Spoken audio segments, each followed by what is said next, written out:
Welcome, welcome, welcome, welcome, welcome, everyone, to another episode of Voices Behind the Mask. And can you believe it? We are at episode 7, season 2, episode 7. And can I use another E? It is going to be epic, as usual. All right, welcome to Voices Behind the Mask, season 2. This is a talk show where we unmask real people with real stories that are intended to impact, and not just impact, but also transform your life. It is your season to go, to grow, and to glow in your purpose. Thank you all for joining us today. And as usual, we have a very special guest with us. And I'm going to talk a little about the guest before I show you her beautiful face. All right. So this guest is none other than Tanisha O. Tanisha O is a CEO of Blending or Love Inc. TM, and the creator of Forgiveness Lifestyle Movement and a Time to Heal Motherhood movement. She's a forgiveness coach, a global speaker, corporate trainer, and author of Empowered Stepmother, Grow, Glow, and Thrive Harmoniously in Your Blended Family. In addition, she hosts the Tea with Tanisha Ho show, where she interviews celebrities, influencers, and business owners who share secrets to success for keeping a positive mindset to forgive and accomplish goals amidst all adversity. Most importantly, she's a passionate wife and loving mother of 3 children. Tanisha, welcome to Voices Behind the Mask.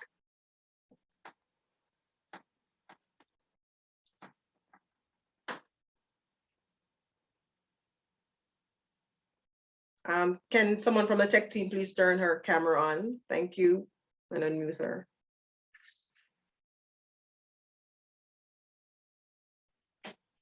Thank you. Hello. And my camera, if someone can please adjust my camera, that would be greatly appreciated. They'll do that in a minute. I'm so sorry. We do apologize for that. That's okay. All right. And we apologize to everyone. We seem to be having a lot of technical difficulties this evening, but to God be the glory. We're going to have this show and it's going to roll. All right. Yes, it's going to be absolutely amazing. So we can dive right in while they figure out how to unmute this camera of mine. There I am. Hey, y'all. Awesome. Welcome, welcome, welcome to Voices Behind the Mask. Thank you. I'm so excited to be here. This is going to be a good conversation. You know, sometimes distractions come when the conversation is going to get juicy. So this is good stuff. All right. So we usually start our show off with what I call dodging questions.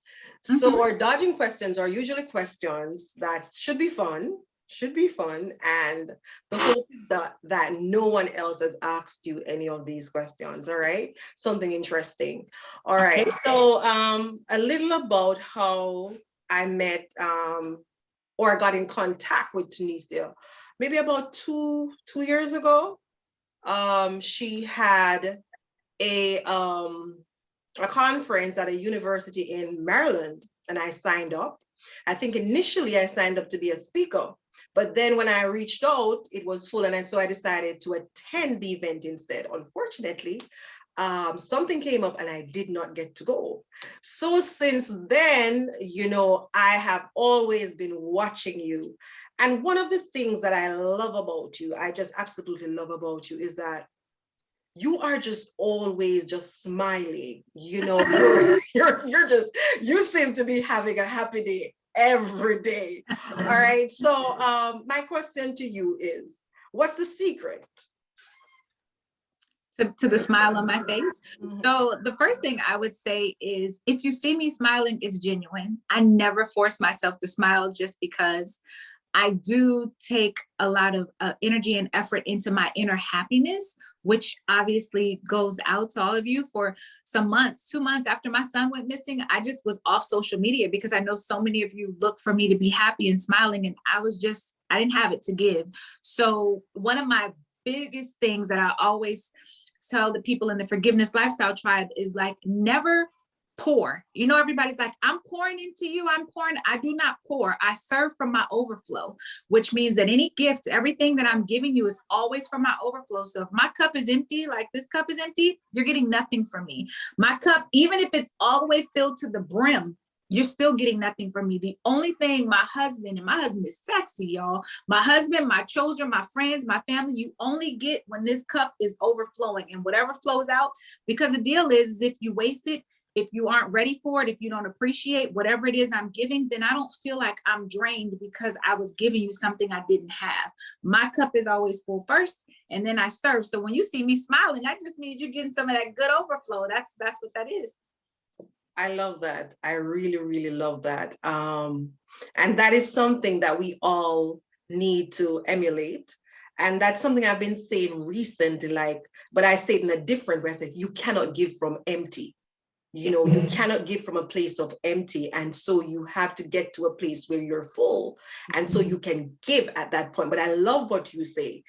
You're taking it up a notch. You're saying, give from your overflow so you can be full, you know. But at the same time, you need to be overflowing to give. I love that. I absolutely love that. Now, I don't know, there's something about this that I just love to ask, you know, about questions about growing up. Which state did you grow up? Because here on Voices, we have a lot of people here from different countries and different states. And so the question then is, first, in which state did you grow up? I spent most of my time, I was born in Illinois in the United States. I spent most of my time in California. I think we were like in 5th or 6th grade when I moved to California, but people always hear an accent in my voice. So between living in California and then now I live in Maryland, and my husband is Nigerian. So there's like this beautiful combination of all of these accents that are around me constantly. And so that's me. All right. What do you love the most? So now we know where you grew up. What did you enjoy the most about growing up in California? And if you can remember anything about Illinois, you know, you can give us a little of both, or you can just zoom in on any one. What did I love? I love the weather. California weather is just bar none. It's great. So I spent most of my days swimming. That was like the jam, you know, you just swim. And that was like really the highlight of it all, swimming. Beautiful weather. All right. Thank you so much. Unfortunately, I don't swim. And people always ask me, like, I don't like, I'm not a sun person, I'm not a sea person, and I'm from the islands, I'm from Jamaica. That's okay. No, you know, yes, California is really beautiful. So there you go. So for those who have not been to California, if you intend to visit, now you know, the weather is beautiful. All right, so let's get into, can I say more the core of things, you know, the discussion that everybody's waiting on. And Tunisia is a forgiveness coach. And for me, that's what I zero in on as far as, because I just, when I look at what you do, and I'm a transformational coach myself, but forgiveness, you don't find, it's like the niche that you're in. You don't find a lot of people looking at, you know, forgiveness. And I remember when I first saw it, I'm like, forgiveness. But the more I watched your work is the more I understood, you know, what you do. And tell us a little about how or what got you to this point to zero in on this particular niche. Absolutely. First of all, I just keep looking at your beautiful, sweet face, and your earrings are just so gorgeous. I just keep staring at Thank you. Thank you. So I became a forgiveness coach, y'all. This has been some years in the making. First of all, decades in the making. When I was about 24 years old, my mother called me on one Monday morning. I'll never forget it. It was the day after Father's Day, the pastor at our church had given this sermon on father like one and just fathers in your life and just all this stuff. And I don't know what came over my mother, but she called me and she was like, hey, remember that guy I told you was your dad? Uh-huh. And this man had died when I was 2 years old. She was like, yeah, he's not really your dad. The guy who's your dad is a completely different person. And I was like, what? You know, so I went to work. I was a paralegal at the time. I went to work. She knew this man's social security number, date of birth, all the things. Went to work and was able to locate him. One of the attorneys I worked with used to be a private investigator. So he found him like within minutes. I had a telephone number. And when I called the man, you guys know in the movies, the way it works is you're like, hi, you don't know what to say. Hi, my name is, and I gave him my name, Tanisha, and I gave him my maiden name. And I was like, my mother is, and I was trying to tell him her first and last name, and he cut me off. He was like, oh, I know who you are. You're my daughter. I told your mother you were my daughter. What? You all know men are not just claiming kids these days. Most men don't want to claim the kids. He was like, no, you're definitely my daughter.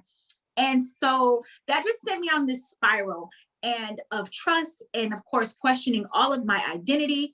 And I wanted to love my mother, but the betrayal, like, and nobody had a guidebook. No one had anything that could really support me in that moment. The church was just like, honor your mother so that your days will be long on the earth. And I was like, yeah, that's not going to do this trick. I need something a little bit stronger than that. So my children, by this time, I had 2 children. By the time I was 19, I was a teenage mother. So by the time I was 24, the kids are what, like 5 or 6. And they're now growing up. Years passed. I didn't keep in contact with my biological father, and my relationship with my mother, I was still speaking to her, but of course I was just angry, but I still loved her, but I was just angry and I didn't know how to process those feelings. Well, children will show you about yourself, and hopefully we get to go dive deeper into that conversation. And so they're all going off to college, and I'm looking at these really rude kids, and I'm like, God, what is wrong with these kids? And God was like, look at how you treated your mother. And I was like, what do you mean, Lord? I didn't lie to them about who their father was. He said, no, T, you didn't. But what you did do was you taught them how to treat you very rude and nasty by the way you treated your mother. You are seeing a reflection of what you taught them through your own behavior towards your mother. And I was like, what? So then I said the prayer that none of you should ever say, which is, Lord, show me my heart. Show me who I am. Because in my eyes, I was like a really good person. He was like, I'm going to show you something. And I met some of the rudest, nastiest people. And I was like, what is happening? Why am I encountering this? I don't act that way. And he said, Tanisha, you asked me to show you your heart, not who you pretend to be. And I was like, ooh, it's like an ouch and amen moment. And so from that time, I literally dug deep inside of me. I was like, God, I want to be better. I want to have a healthy relationship with my children. I don't want my children treating me a certain way and I didn't even do anything. And I had to think about something. I didn't realize that if my mom did her best and she still hurt me, it meant that I was doing my best and I was still passing on pain to my children. And so I made a decision to heal, go through the darkest places of my soul, heal myself, go back to truly, genuinely forgive my mother. My mother is a hero, a shero, I should say, in my eyes, because she told the truth. And most mothers don't tell the truth. Most mothers will take that secret to their grave and never share. And she was willing to risk it all, like all heroes do, in order to tell her truth. And she did. And so I healed myself, and I was able to go back to my children and restore and heal my relationship with them to get better. My marriage got better, everything. And so as I began just sharing my story, I noticed that people were really clinging to it. And so as we're talking about like taking off your mask and things of that nature, it required me to get very vulnerable. But people don't follow you when you're vulnerable from a space of blaming. They connect with you when you're vulnerable from a space of healing. And so I was able to heal, get very vulnerable. And God was like, every day for 365 days, I want you to talk about forgiveness. I was like, Lord, is there really 365 things to even forgive somebody for it? And he was like, you're going to find out, won't you? Go live. And so as I went live, that is where it all transpired. And so honestly, the people called me into this. God told me to do the videos, but it was the people who really began paying me to help them heal their relationships with their daughters, with their mothers. And that's the level and area of forgiveness that I really focus in on that. And if you follow me, you know that I've had some bouts with one of my sons who has mental health. So healing myself helped to support him strongly in his mental health healing journey. So here I am. Thank you so much. And you mentioned two things that I'm going to zero in on. One, you said, your children will show you, Mhm. you know, who you are, Yes. and that's so true. That is so true. And that you have I think you have maybe widened that a little bit because you have zeroed on stepmoms. Not really. Mm-mm. I All can right, go tell into us. that, but not really. My book is on stepmoms.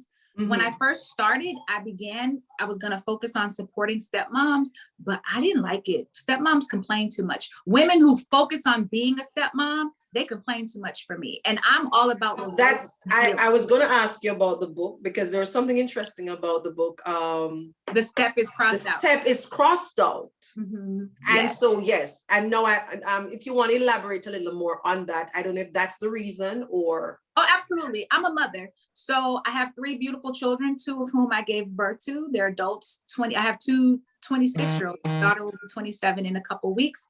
And then I have a 15-year-old who I didn't give birth to, but he's my baby. My husband has had custody of him. I can't even remember how long. Basically, he's lived in my home longer than his own biological mother.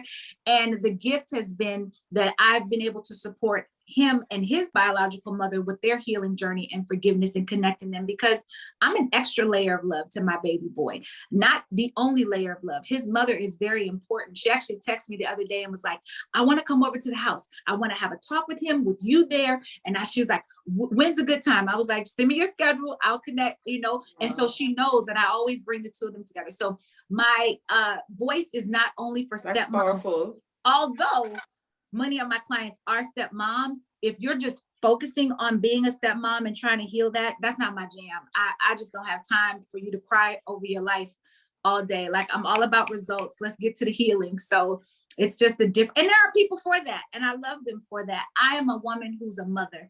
I want to be a mother. And so step is crossed. He doesn't even call me his stepmother. He calls me mom. He calls his biological mother mommy.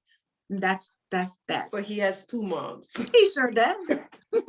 He has 2 moms. The other thing that you said, so we have clarified the stepmom with the crossing out. Is Still a that good book, y'all. If you're a stepmom, get the book. It's gonna help you. It's gonna help you. It's a great book. I need to get one.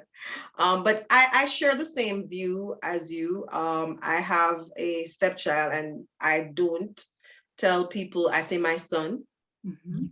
And unless like a lot of people know that I recently got married, so they're like, okay, she never had any children before, but that's mine, that's all mine, that's my child. Yes. And so I understand where you're coming from with that. And I'll definitely get your book. I'll definitely get a copy of your book.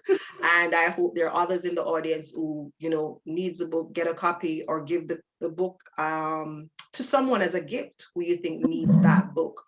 You said something else that is very interesting. And again, I think you have grabbed forgiveness, and I want to find the exact words. You have looked at forgiveness from some angles that I think are just, you have looked at forgiveness. I remember at one point you looked at forgiveness from a financial perspective. Yes. Like, okay, Forgiving and healing your money wounds. Yes, right. indeed. So Yes. tell us a little about the different areas, that you have looked at forgiveness from that are untraditional. We have the traditional areas. People just say, okay, you need to forgive. But Yes. you have taken, I think, what I'd love to call an untraditional approach to forgiveness. Tell us a little about that. So first of all, any area, if your people, which I know they're not, but if you come to me and mention anything in your life that is stagnant, that feels clogged, you're stuck, it's all, the core of it is unforgiveness. Unforgiveness is just the thought of, unforgiveness and grieving are like cousins. The steps to forgiving and the grieving process of accepting and acknowledging all the steps, that it's the same steps for forgiveness. It's amazing how those two are so intricately locked in, and most people don't see it that way. We only typically think of grieving when we think of the loss of a loved one.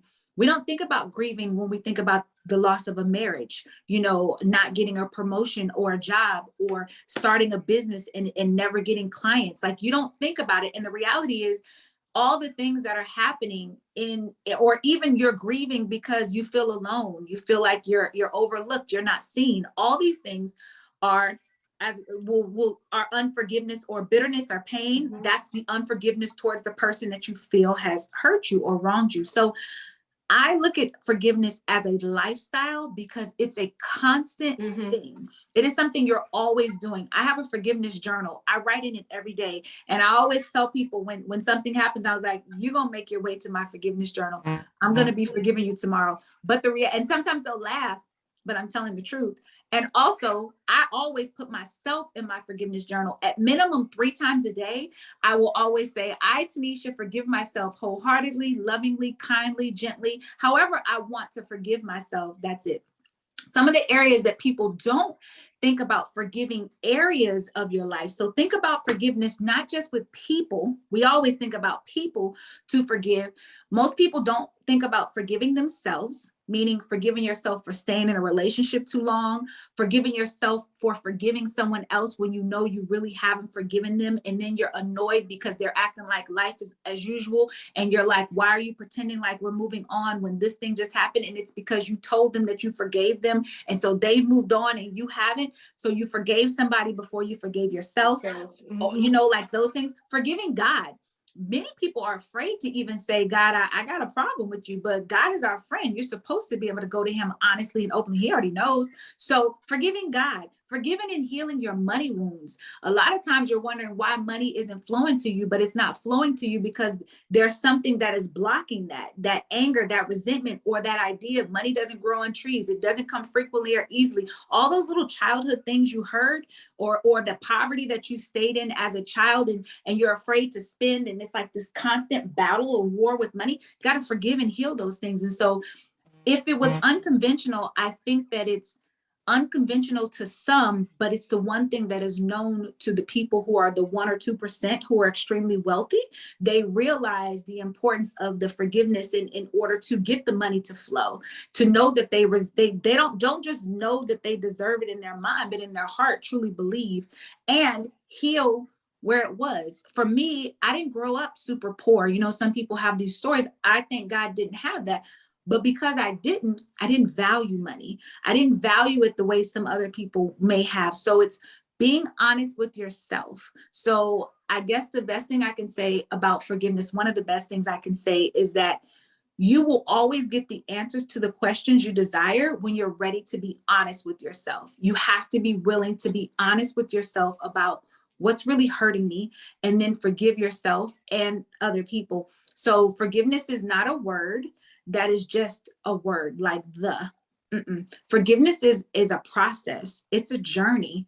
It takes steps. And even though you may forgive someone for something and then it annoys you again, it's just another layer of that onion that you got to keep diving deeper within.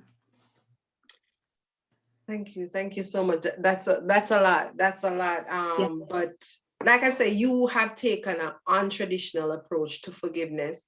And I think a lot of what you have said, a lot of us do not look at it that way. Even you're forgiving others, but you're not forgiving yourself. And you said something earlier that's so important. There are a lot of things that we learn growing up, and these are things that prevent us from growing financially. Like money don't grow on trees. So it's like it's basically saying it's not easy to get money don't come as quickly as you think. And so we think that there's a barrier between us and growing financially. So these things we have to unlearn. And there's something else you said, and for our viewers, yes, the discussion is taking a different. Usually when we come on, and Tanisha has told her story, so if you did not get a chance to come on early, the story was already told, and so you have to go back and watch YouTube and get that information. But my next question to you, Tanisha, is you said there's a you had put something on your page and it says setting boundaries is a form of self-care. I want you to talk to us a little about that. Oh my gosh, boundaries is my favorite word. Boundaries, oh God. So, you know, the interesting thing about boundaries is most times when I talk to my clients or people about boundaries, you know what I hear most often? People won't do it, T. They won't follow my boundaries. And I always say, of course not. The boundaries weren't for them to follow. They were your boundaries to enforce. And most people don't take responsibility for their life. They expect that they're going to say something and it's just supposed to magically happen. They expect that they're going to want something and everybody's going to be super excited. No one, if a person has been manipulating you, using you, sorry, y'all. I think that's my mother-in-law. Hold on a second. Sorry, you have to put the video back on. My telephone is ringing. But if someone has been using or manipulating you all their life, they're not going to be excited about whatever. Someone from the tech team, can you fix the video, please? They're not going to be excited about whatever it is that you want, right? They're going to want to keep things the same way. So it's your responsibility to know, what are your boundaries? Why do you have these boundaries? And here, this is the biggest part. Stop explaining your boundaries. Stop explaining why. If you ask me a question and I say no, that's the end of it. No. But most people are going to expect you to say, well, why not? And you want to explain why. Here's the problem with over explaining yourself. Now you've given people a reason to tell you why your decision is wrong. You tell them no, and then you explain why. And they're like, well, maybe we could do it this way. Maybe you could do it. And then what happens? You wind up doing something you didn't want to do. And then you're annoyed or angry or frustrated with them. Secretly, you're upset with yourself, but you've taught yourself, don't trust you. What is the number one thing we want from people? We want to trust people. We want to know that when they give their word, they really mean it. And the person you lie to the most is yourself, because you don't teach yourself the habits of being able to build a trust and a connection within by simply saying no and meaning no. No, what you do is you force it in your schedule. Even if you don't have time, you're like, well, it won't take too much time. It's okay, but you don't want to do it. So don't do it. Well, what are they going to say? Who cares what they're going to say? Love yourself enough to know your boundaries. And so boundaries are very uncomfortable, but boundaries is the thing that's really going to define who you really are. Because if you want everybody to be in your box, that's why you don't have the money you have. If you want everybody to be comfortable with what you're doing, that's why you aren't where you want to be in life. If you want everybody to love everything about you, that's why people mistreat you or use and abuse you, because you haven't set clear boundaries to say, I trust me, I love me. And I don't have to explain that. I've set those boundaries. Everybody knows T's gonna say no, and then that's I can't help you with the rest. No means no. All right. So this evening, you're all getting some nuggets, and yes, that is very important. And I'm not going to say what, but I remember our initial conversation. You said something to me when we did the pre-interview. You said something to me that stayed with me, and something similar. I won't say about what, but you literally said, don't make any apologies for what you are doing. Oh, yes. I remember. And that stayed with me because for me, I think, as an educator, I believe that learning, a lot of people think that they think they get to a point and they know everything. And for me, I'm always looking to learn, from somebody, and learning can come from, an action, use something that somebody does and you're like, wow, learning can come from you doing something and somebody say X, Y, or Z, and like, okay, self-introspection, so you said something similar to me, and that's about boundaries too. It's similar to boundaries where you don't make apologies. Yeah. This is what you have put in place. This is what you are working with. And so it's important. I agree with you. It's important to set boundaries.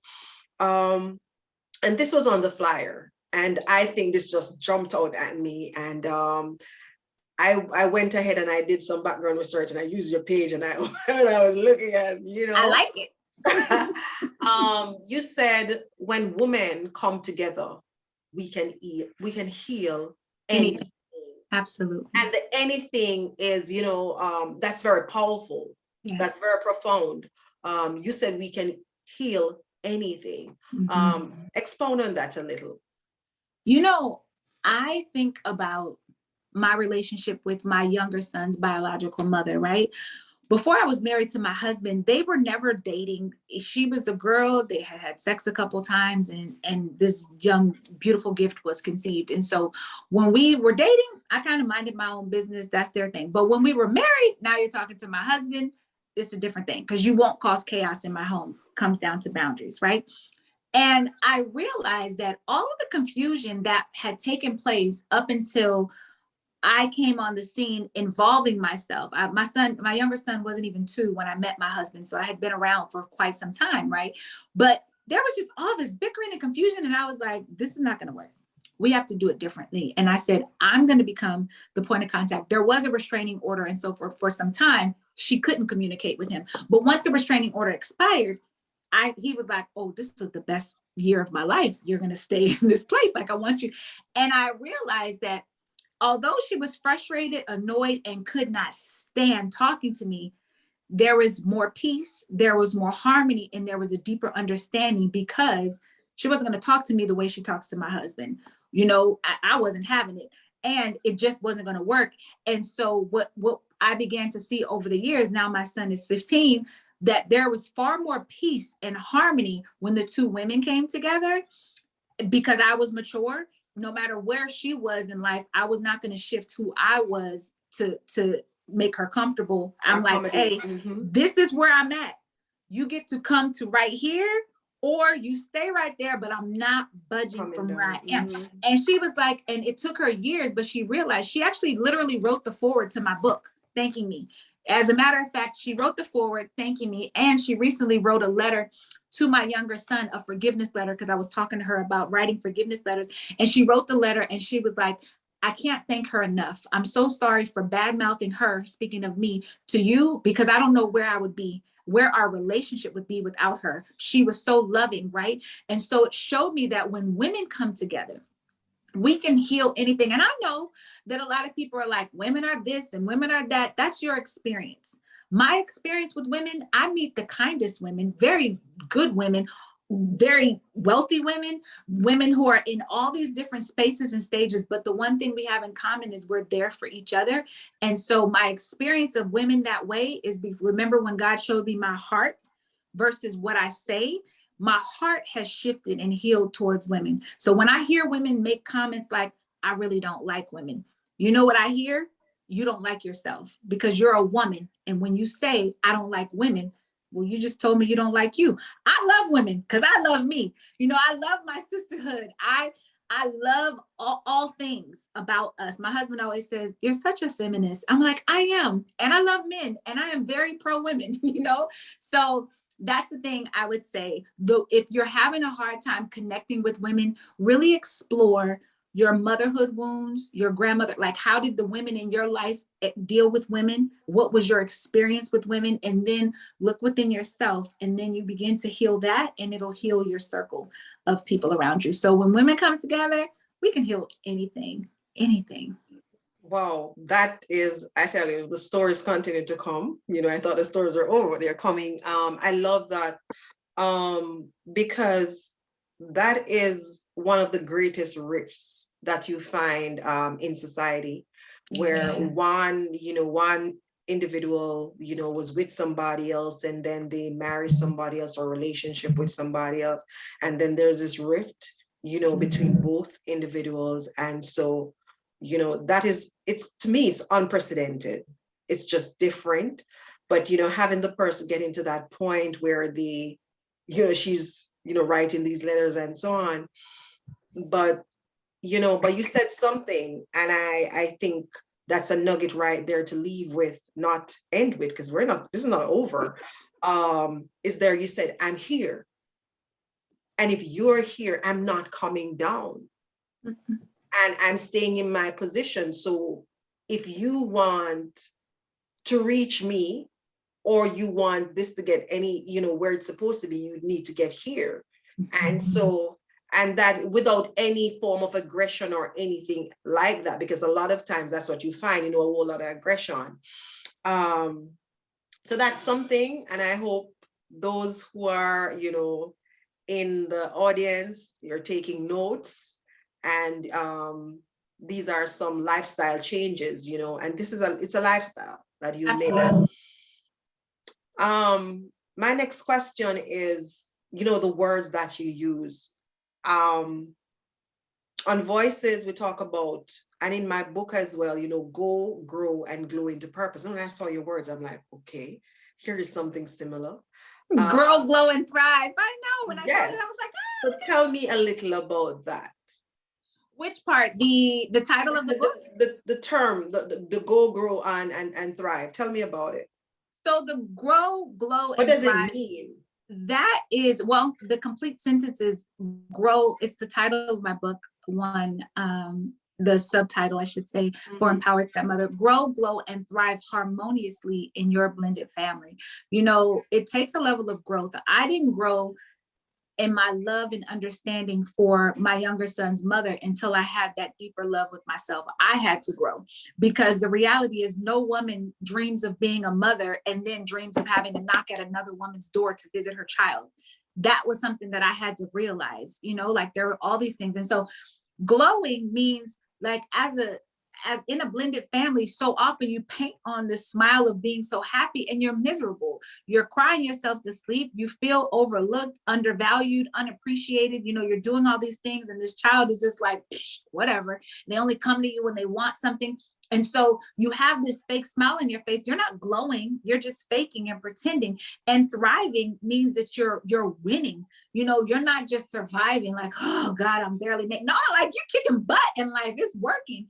And so that's what that is. For me, you can probably see behind me, when under the forgiveness lifestyle, I talk more about forgive, heal, and grow.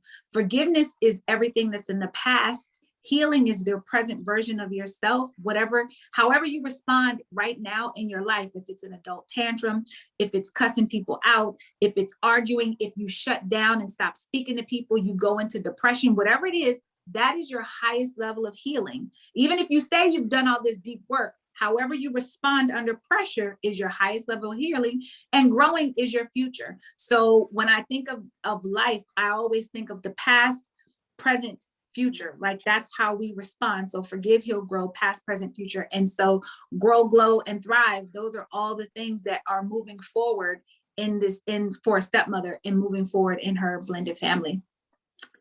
Yes. Thank you. Heal yourself first. Heal yourself first, and then focus on everything else. How important is that? Well, how can we really move forward if we don't acknowledge our pain? A lot of times there's so much pain that is trapped inside. And because as a person may have grown up, somebody may have said, that's not a big deal. You don't need to worry about that. Your pain doesn't matter. Really, the translation that we hear is, we don't matter.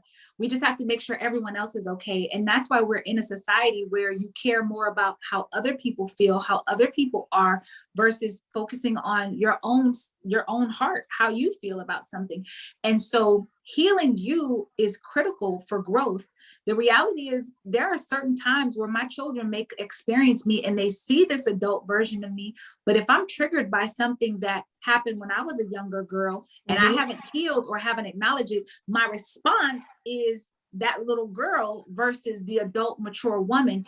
And a lot of times people look at healing as this mirror that is only reflected outward. You need to get yourself together. You got to get better. You want to control everyone else's actions around you so that you're comfortable, versus turning that mirror around to heal yourself, because you can only control yourself. And that's manipulation. You're trying to control everyone else because you refuse to change, but you want everyone else to change. So yes, healing ourselves is critical if you want to grow. All right, you have given us this evening a whole bunch of nuggets, and which we really do appreciate, and that's very important. You know, making sure that you heal, and then you can then move forward. And it's not about controlling everybody else around you and not getting that chance for you to change. And one of the things that I always say too is that hurt people hurt people. Mhm. And so what I want to go to now, because you know, we're almost out of time, is Tanisha, the CEO of Blending or Love. Tell us, and the creator of Forgiveness Lifestyle Movement. I want you to talk to us a little about your work, Yes, you that's know, it. the different, because you wear a lot of hats. You're a global speaker, corporate trainer, author. And we have spoke with most, we have zeroed in on, and I think it's because that's what I love about you, you as the forgiveness coach. But just tell us a little about you wearing under these different umbrellas. Yeah, it's oh gosh, it's so many things, right? Because my vision for Blending Our Love as a corporation, that's my responsibility. Like, what will my legacy be? What will happen when I'm no longer here and my children look back? What will they remember? You know, the ability to say no and realize that I'm not going to always make everybody happy and excited. That's a reality. I will say to women who are currently building a corporation or building something, you know, when I first started this company, my husband was like, I left a very high paying job and was like, I'm done. And he was like, don't you want to just wait? I was like, I'm done. I'm going to let you figure out all these bills and I'm just going to sit here and do something. I'm a well kept woman. I won't complain. I'm very grateful for my life. I have an amazing husband. And most people may not have that gift of having a husband who will do that, you know. And it wasn't always that way. When I first met my husband, I was the person who was doing a little bit better, and so I was helping, but then that quickly shifted. So it's no problem. I don't feel bad about it. I'm happy. You know, I'm doing my part. And so it gave me time to get my mind right, to the point that when I told him, should I go back to corporate America, he was like, no. The version of you are much happier, much nicer, far more peaceful. Please, by all means, keep doing what you're doing. We're going to work it out. We're good. I was like, okay. And so for all you women who are thinking of starting a business, maybe you've already started a business and you don't feel the love, the support, the appreciation, right? From your husband, from your children, people come to you like, oh, how's your little business going? You know, all these things. Mm-hmm. The one thing that I can say that I had to do and be as Tanisha, the CEO, was I had to be committed and connected to what my vision and goals were, no matter what other people were in it for, right? So I was responsible for showing up constantly on social media, meeting people, networking. Then when he started seeing me come home after I spoke on John Maxwell's stage and spoke on Tony Robbins, and I've interviewed all these different celebrities, and people started paying me a lot of money to go help them heal. I'm going on family vacations. People pay me to go on their vacation to help them heal their children and their relationships. Like, they pay me a good amount of money to do these things. And I'm talking about all expense paid. It's not one of these like a speaker, oh, I'll just show up. I'm just happy to click. I am not doing pictures for social media. If you hear me say I'm traveling, you better believe somebody paid me to do that. And so it's us healing our money wounds to know what we deserve. Stop Mm-hmm. saying I'm going to give a discount Mm-hmm. before you even tell the price.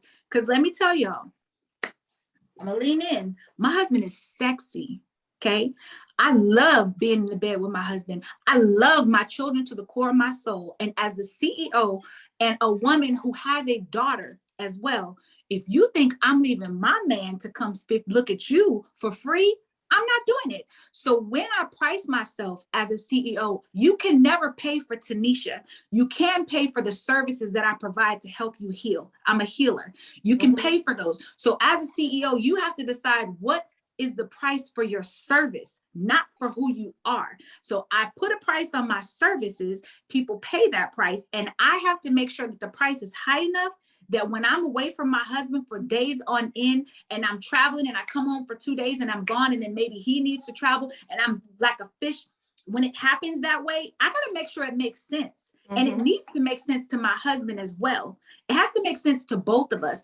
And it has to be something that I can look at my baby girl to say, and love, you too can charge somebody $100,000 for the work that you do with one client. Like really setting the bar high. I'm not setting the bar at a place where I'm comfortable. I'm setting the bar at a place where there's a legacy that's going to be left for generations to come. My children's children, and so on will look back. And if Blending Our Love Corporation, if they decide to carry the mantle, there's something that was carried on by their great grandmother who did something dynamic as a voice of healing and forgiveness. So as a CEO, know your why. Why are you doing it? What is your mission? What is your purpose? What will your legacy be? That's Tanisha O as a CEO. That's my responsibility, to still be that dope wife, loving mother. My children, I say this and I'm going to slow down to say this.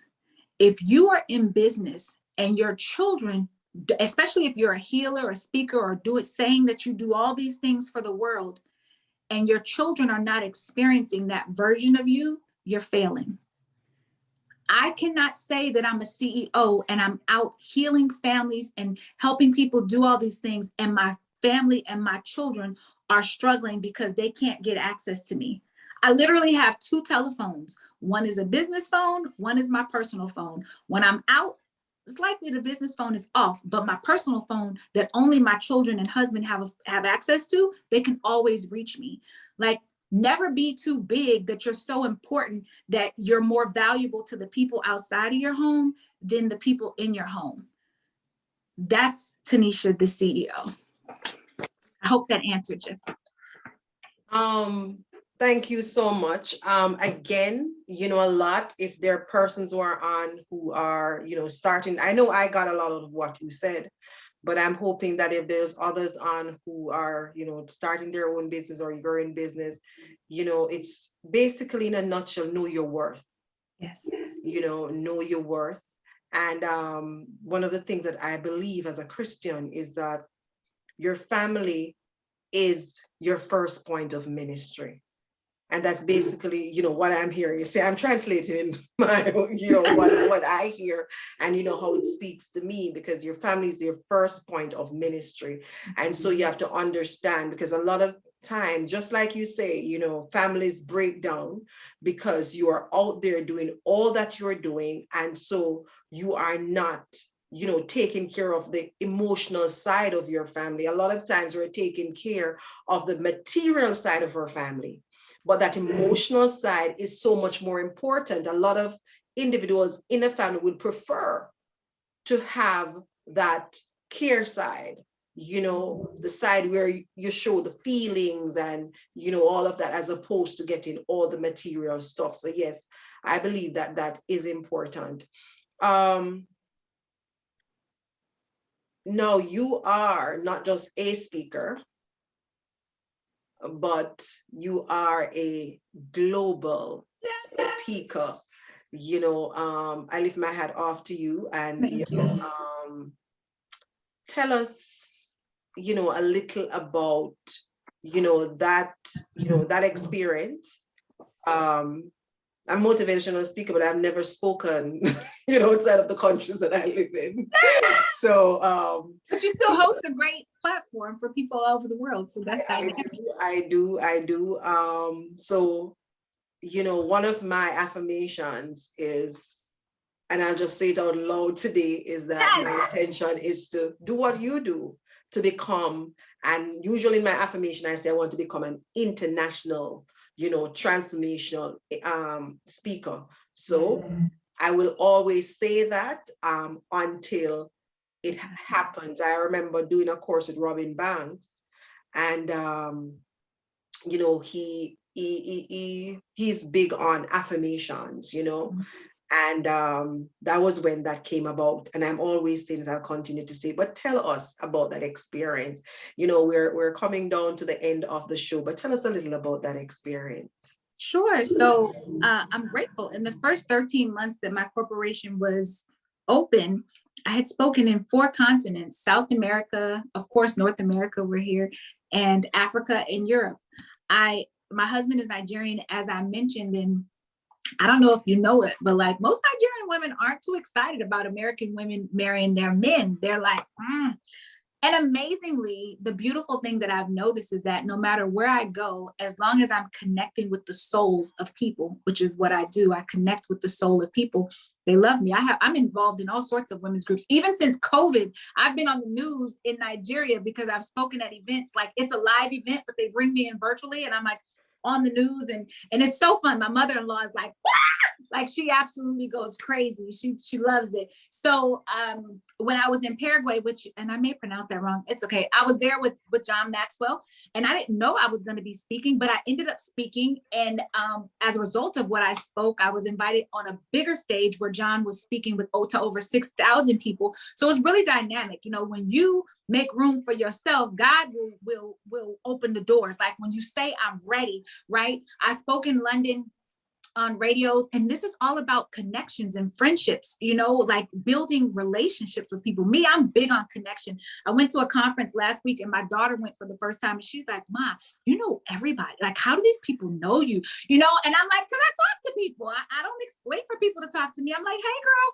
how you doing? You know, and so the one thing that I've noticed, no matter where in the world I've gone, is that we all are daughters. We all know pain. We've all felt rejection. If you're married, you've all had a mother-in-law or somebody on your husband's side of the family that may not think you're the greatest thing, but you get a chance to grow and stretch and lean in, you know? And so for me as an American, when my mother-in-law loves me, she lives around the corner, loves me. That's who just called me, as a matter of fact, when the camera was her. And she sent a text message to follow up. And so, like, it's no different whether you are in the States. There's no difference, excuse me, whether you're in the States or in another country, as long as you do a couple things. You want to make sure you know what the guidelines are. In Nigeria, women aren't as vocal and free to speak up as we are here in the States. So I toned it down a little bit, you know what I mean? To make sure that I'm in alignment with what is being spoken, but I'm still owning all of who I am. And so that's the deal. I didn't know what I didn't know. And when I interview celebrities, I don't look at them as a celebrity. I look at them as a human being. Yeah, I'm like, hey, you want to come on my Tea with Tanice show? Okay, here's the secret, y'all. Pick a question. I don't want a picture with people. Pictures are cute. I want a video. I want a conversation. That's how people remember you. So I'll pull it out and I'll say, okay, can I ask you a quick question about one of your biggest failing forward moments? When I interviewed Sarah Jakes Roberts, TD Jakes' daughter, I was talking to her and her husband, Pastor Torre, about blended families, right? Like, you talk to people about what matters to them, because most people only want to talk about me. Don't do that.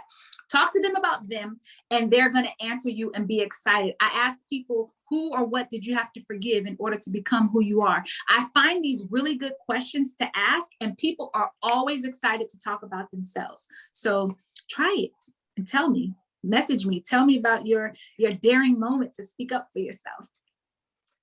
Thank you so much, Tanisha. You're welcome. You know, we took the journey with you, and someone said in the chat, great spirit, and I'm in totally agreement. Great spirit. So if you were not here earlier, you would not have heard her story. And so she started by telling, and I'm not going to reiterate, she told us her story on how she started off, you know, getting into becoming a forgiveness coach.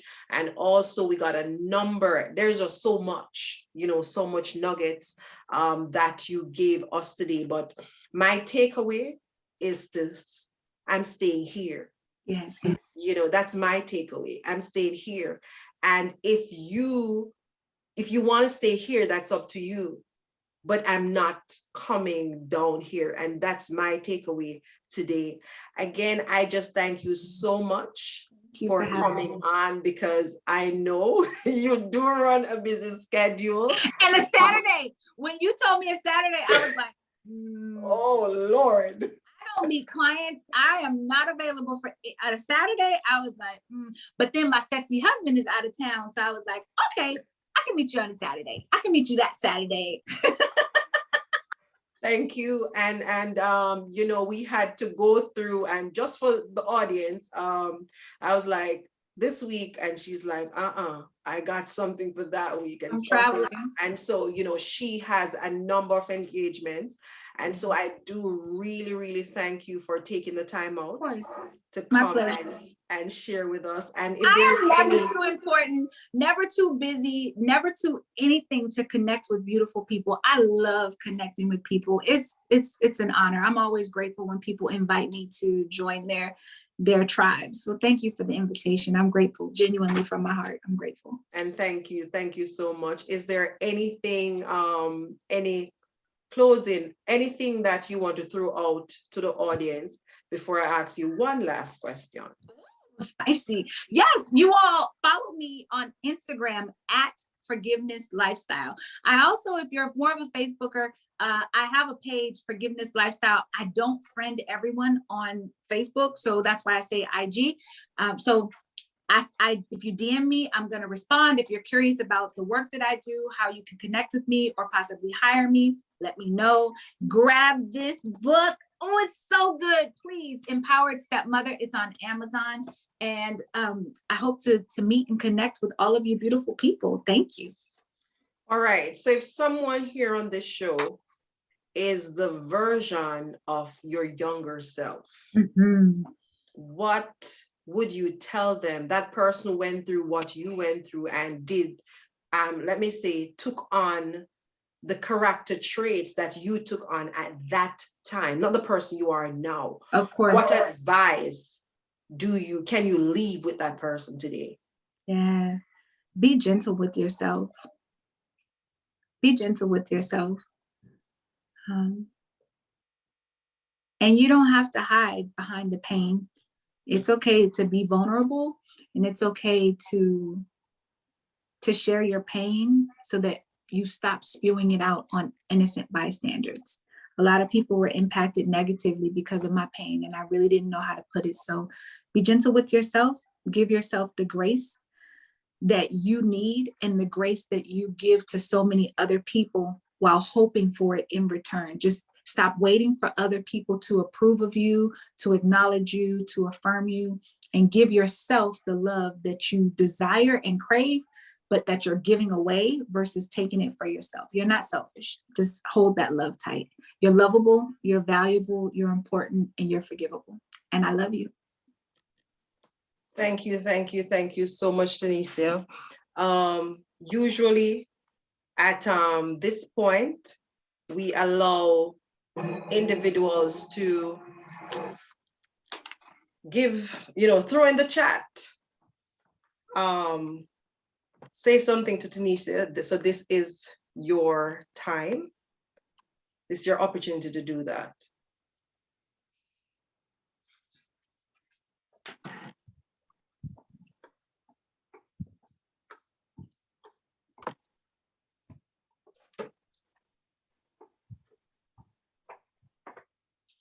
Anyone, you can throw your stuff in the chat.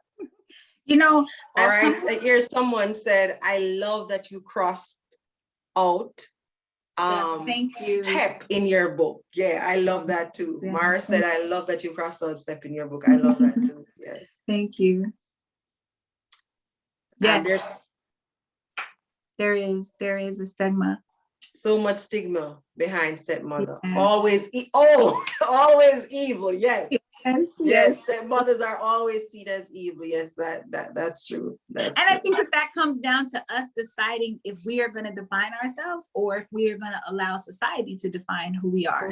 My husband and I came together and decided we were going to set the tone for our household, and it works. Yes. Anyone else before we close out? And remember, thank you all so much for joining us on Voices Behind the Mask. And I'm your host, Alicia Foote. Remember, there is the VIP lounge. Denise said, do not sign out because we're going to the VIP lounge.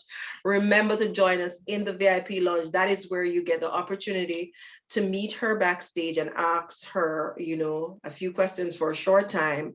And so join us in the VIP lounge. Don't forget to do that. Remember, it is your season to grow, to go, to grow, and to glow in your purpose. It is the time now to do that.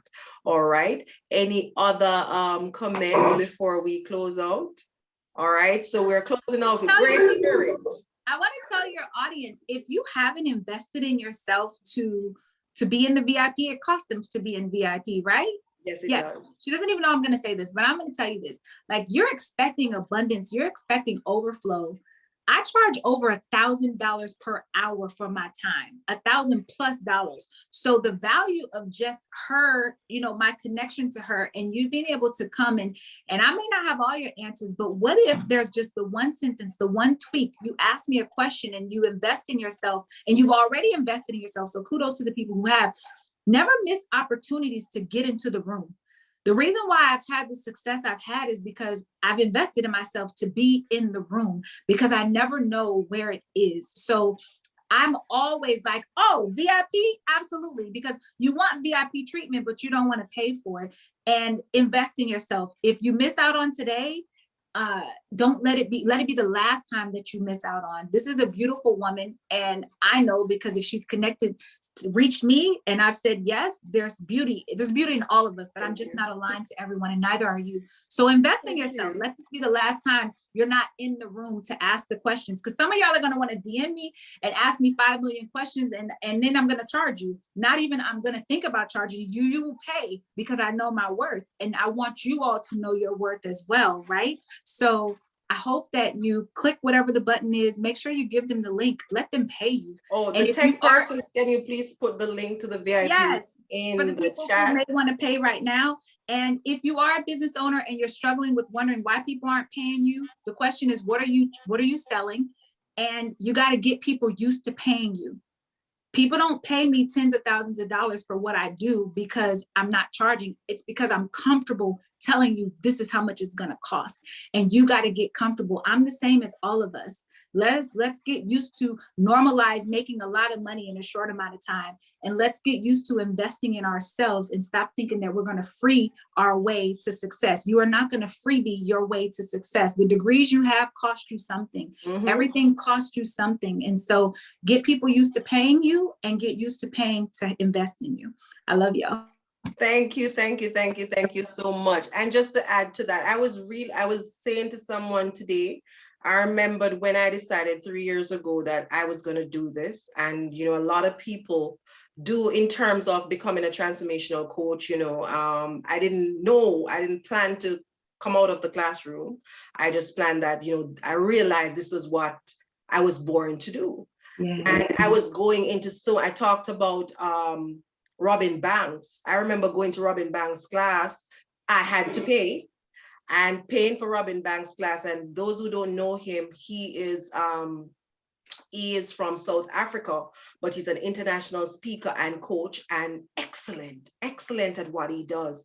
And I remember starting class in 2 o'clock in the morning.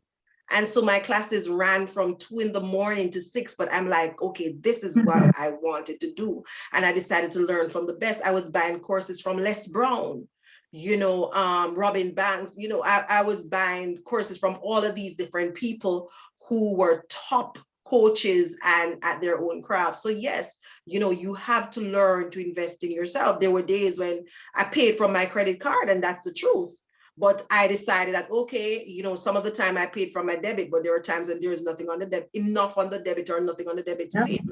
I had to pay from my credit card. And I did this for maybe almost 2 to 3 years, between 2 to 3 years, because I wanted to learn. Yes, I had a degree, but the degree did not cover the things. This was new, this was different, and I wanted to offer. And like I was saying to someone today, sometimes when I coach, I stand, and can you drop that link as well to the different products that we and services that we offer? That link should also be there, because now I realize I'll stand outside of myself and I'm like, okay, that's you right there. You know, you're doing it, you're doing it. So thank you so much. Thank you so much. I just love listening to you. You have given us, so much to think about. you know, this evening. And I myself, I'm leaving here, you know, looking at my own personal life, you know, how I relate to people and so on. You had me thinking at so many different levels that I can't even mention. So again, it was such a pleasure Thank you. having you. And I know it's going to be awesome in the VIP room. So you absolutely have to join. We're gonna have fun. Yes, thank you so much. And for all the viewers who are here today, I thank you all for coming. And remember to invite someone when you come next week, all right? Because we're all going to go, grow, and glow in our purpose. Thank you all so much for coming.